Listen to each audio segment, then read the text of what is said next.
right, let's talk about throw-ins in the range of 100 to 200 feet. Um, I thought I had already done a video on this. Turns out I didn't. I know I've talked about it a lot on Facebook pages and different videos, but somebody asked the question the other day on, I think it was the Facebook page, and I realized that I hadn't done it. So anyway, here we go. We're going to use just the Accurate Windbreak Fuse, and we can talk about a lot of different things, but I'm just going to start throwing and we'll talk as I throw, or I'll talk. So I'm going to try to start out by getting somewhere close to 100 feet. See if I can do this. First challenge, 115. All right, that's close. All right, so now the Accurate Windbreak Fuse is an understable disc, so we're going to typically want to aim to the left of the basket. Now, that's not always the case because you've got wind that's going to sort of counter that understability. You've got elevation that's going to change the stability of the flight. The elevation changes. So, this is just typically, I'm going to say, a lot of adjustments you're just going to have to learn from experience and playing in the sandbox. So 115 feet, and this wind is not going to impact things a whole lot. And also, the further I get away, the more that understability is going to come into play also. As I start to get closer to 200 feet, I'm going to need to go further left because the disc at the very end of the flight is going right. So anyway, 115 feet. Using the Accurate Windbreak Fuse again. I know from experience, when the top of the disc is at the bottom of this Wi-Fi band, it's about 100 feet.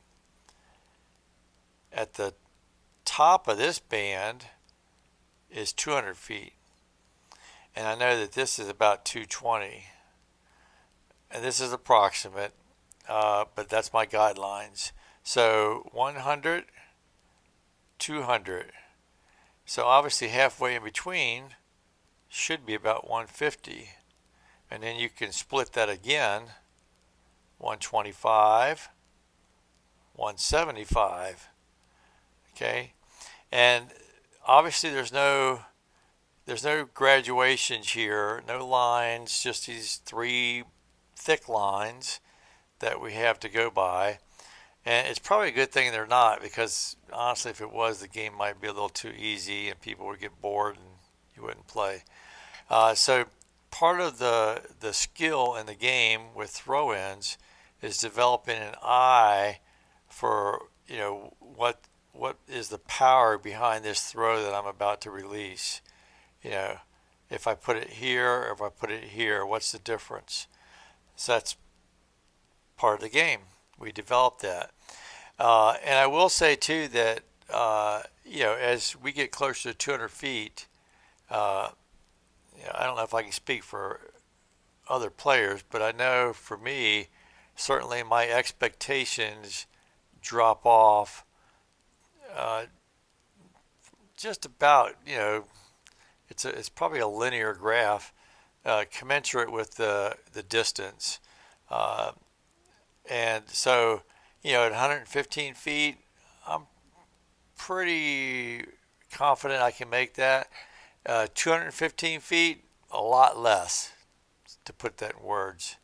Not to say I won't make it. I'm just not going to be like really disappointed if I don't. I'll be like, oh well, I gave it a try. Okay, so 115. Okay, so that's 100. 15 is a little bit more, say about right here. Because remember, the width of this band is about 20. So we're going to go about to here. And I'm going to wait for the wobble to get somewhere in the middle. So we'll go about right here. Somewhere about right there. Let's let that go. All right. A lot of talking for one throw. Apologize for that. But so now let's see if I can get a little bit further out. Let's see. This is trickier maybe than the throw-ins. Okay, closer to 150. All right, testing my skill here. And we have a 2 wind out of the right. So I am going to, I think, put this almost right in the center of the basket. Uh, and again, this is 100, 200, so halfway is about 150. And is this a, okay, it's a little bit of a tailwind also, so it is going to lift the disc a little bit, not much, but I want to probably go a little bit shorter. I probably want to go about 140. So 140 with my eye somewhere about right here. Now we're going to wait. I'm going to wait for the wobble to go a little bit right this time because the wind's coming out of the right. And we'll see if I can make this. And I did, under pressure. Okay.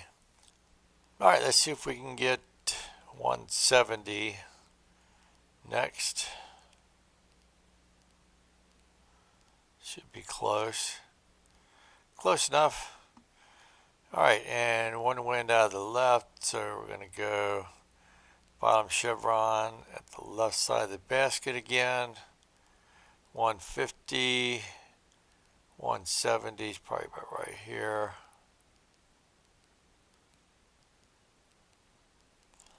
And again, my expectation is starting to drop. I got lucky that time.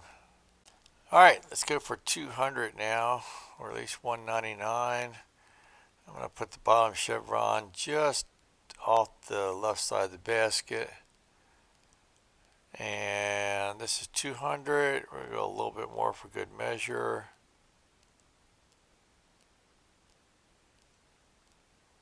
And that's 200. The other thing I'll throw in there, I think I mentioned this earlier, is at some point, if I have a backstop or even a safe landing zone behind the basket, I'll switch to the musket, in this case the Accurate Windbreak. I'll put the top chevron usually about 2 basket widths, if you will, over to the left, something like that. And then I'll just go full send.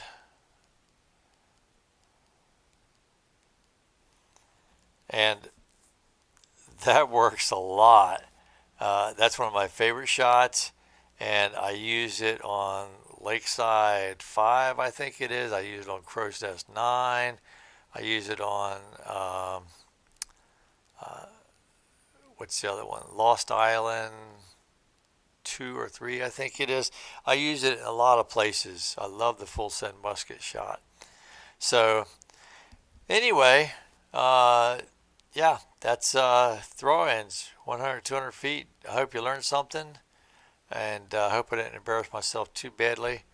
And we'll see you around the valley.